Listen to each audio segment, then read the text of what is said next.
Welcome to this week's series of Credent Connect, and today I want to focus on our review of 2025. Stated differently, I want to focus on our approach to the markets and the economy in 2025 relative to how we think things may transpire based on data, objectivity, and observed trends. Before I talk about those components, and we segment those components, by the way, into what we're optimistic about, what we think there's some neutrality in the mix, and then also some risk and uncertainty. But before I outline those components, it's really important to note and have that self-reflection for every investor, every client, every prospective client, that uncertainty of what may happen always appears greater than it actually materializes to be. Every year, every market cycle, there's always reasons to avoid equity market participation. There's always risk and uncertainty. There's always doubt.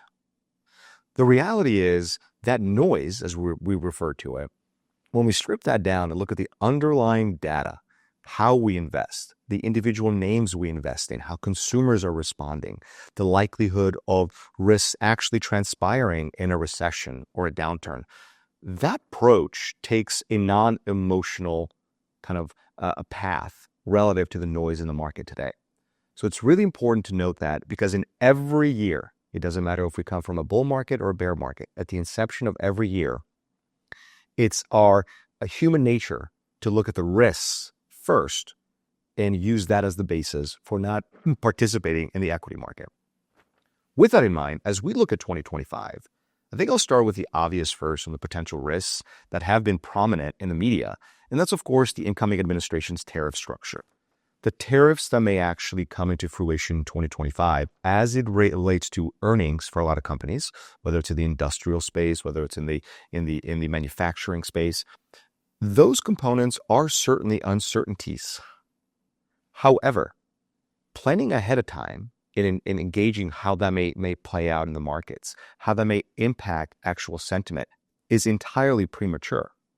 What we do know from the 2016 administration, 2017 to 2021 rather, when President Trump was president back then, the reality of that outcome proved to be against conventional wisdom. Therefore, if history is any indication, we need to be careful in how we react to such a risk and uncertainty. And by the way, from an investment management standpoint, our team has done a fantastic job in curtailing the risk there by notably foregoing underweighting all international exposure, allowing the dollar hedged exposure in there in that space to provide us with depth and ability to take advantage of any opportunity that arises. As we step into kind of the neutrality space, I want to address equity market participation in 2025. We continue to believe that stocks carry a lower risk than bonds in 2025.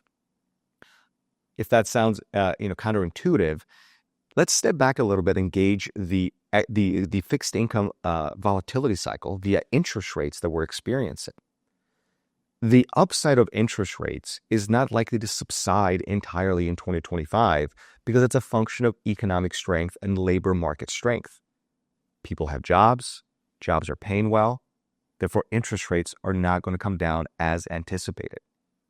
As that occurs, investors that capture less equity market participation are likely to generate more volatility in their investment return profile because of the interest rate environment.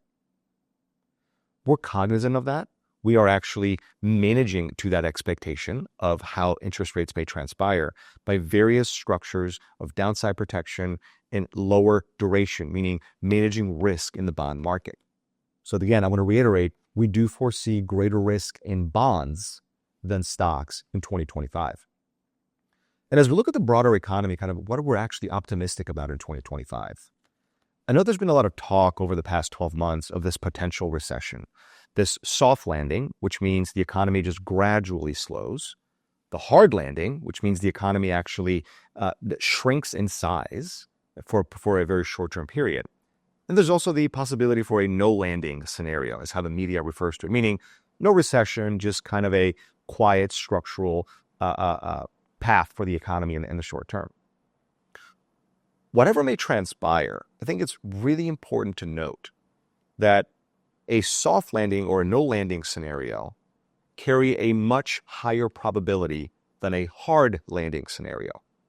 What this means for investors is that attempting to gauge this slowdown in the economy and using that as a basis for timing the market, or using that as a basis of getting out of the market entirely.